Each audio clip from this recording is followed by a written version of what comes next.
Magandang araw, grade 9. Bago kayo magsiupo, maaari ko bang tawagin si Jason sa harapan upang pangunahan ang panalangin ngayong araw? Amen. Pagsiupo, maaari niyo bang pulutin ang mga kalat sa inyong mga silong at pakiayos ng mabuti ang inyong mga upuan? Jason, may mga lumiban ba sa ating klase ngayong araw? Nagagalak ako dahil walang lumiban sa ating klase ngayong araw. Ngayon, bago tayo tumungo sa ating aralin, ay magbabalik-aral muna tayo.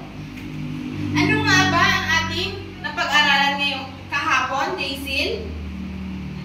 Ayan, alokasyon. Ito ay tumutukoy sa paglalaan at takdang-dami ng mga pinagkukunang yaman ayon sa pangailangan at kagustuhan ng tao. Dahil kung wala ito, class, mawawala ng pagkapantay-pantay sa pamamahagi ng ating yamang likas. Yan. Tumungo naman tayo sa kahalagahan ng alokasyon. Ano nga ba ang kahalagahan ng alokasyon, Beverly? Maraming salamat. Bago tayo tumungo sa ating aralin, naghanda ako ng isang aktibidad na kung saan magkakaroon kayo ng idea sa ating bagong tatalakayin. At pinamagatan kong ito, Logo Quiz Philippines. Huhulaan niyo lamang ang aking ipapakita mga larawan. Una dyan, Jason. Ayan, Meralco nga ba? Tama, magaling. Meralco. Pangalawang larawan, Beverly. Ayan, Jasmine Rice. Tama nga ba? Ayan, tama. Palakpakan si Beverly. Pangatlong larawan, Jason. Ayan, tama ulit si Jason. Tam, orange.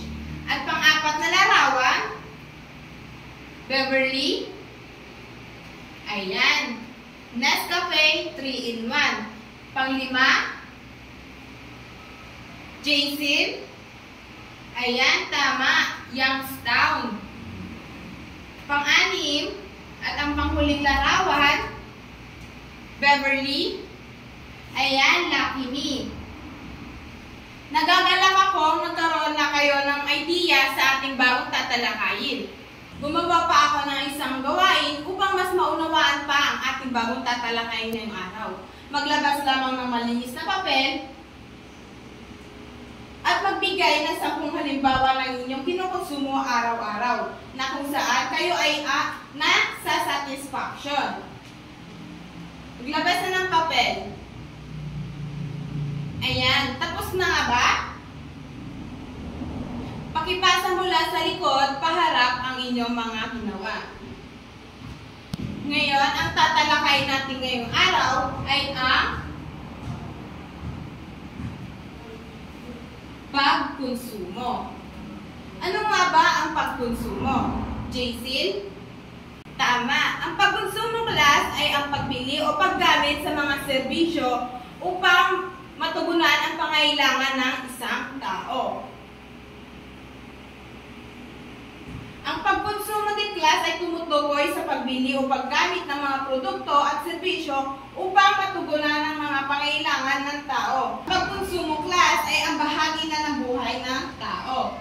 Dahil simula na tayo ay pinanganak o bago tayo isilang sa mundo, simula sa pagbili ng gatas, lampin, gamot, bitamina, bakuna at maraming pang iba na kailangang ikonsumo araw-araw. Alam niyo ba, class, na mayroon ding 4 na uri ng pagkonsumo? Ito ay ang mga tuwirang pagkonsumo, hindi tuwirang pagkonsumo, maaksayang pagkonsumo, at mapanganib na pagkonsumo. Unahin naman natin ang tuwirang pagkonsumo. Pakibasa nga tuwirang pagkonsumo, Beverly. Ang mga halimbawa ng tuwirang pagkonsumo, class, ay ang bahay, damit, pagkain, at gamot. Punta naman tayo dito sa hindi tuwirang pagkonsumo. Paggamit ng produkto o serbisyo upang makabuo ng penal na produksyon, magagamit upang tugunan ang kagustuhan. Ang halimbawa naman ng hindi tuwirang pagkonsumo, class, mga mamahaling mga pagkain. Pangatlo naman class ay maaksayang pagkonsumo. Paggamit ng produkto o serbisyo na hindi tumutugon sa pangailangan ng tao. Ito yung mga halimbawa ng mga maaksayang pagkonsumo. Una dyan ay ang pagkonsumo sa tubig. Pangalawa naman ay sa pagkonsumo sa kuryente. At ang panghuli ay ang mapanganib na pagkonsumo. Ang mapanganib na pagkonsumo class ay paggamit ng mga produkto o serbisyo na nakasira sa kalusugan ng tao. Isang halimbawa na lamang nito ay ang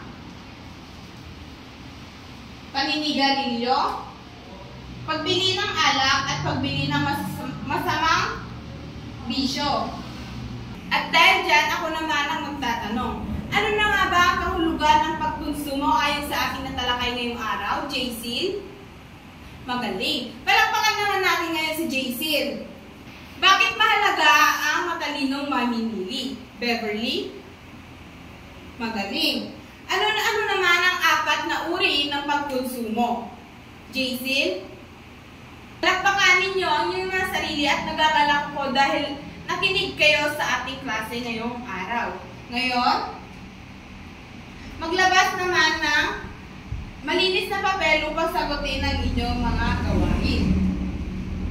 Isulat ang tamang sagot. 1 to 4 ay ano-ano ang apat na uri ng pagkonsumo. At 5 to 9 naman ay tama o mali.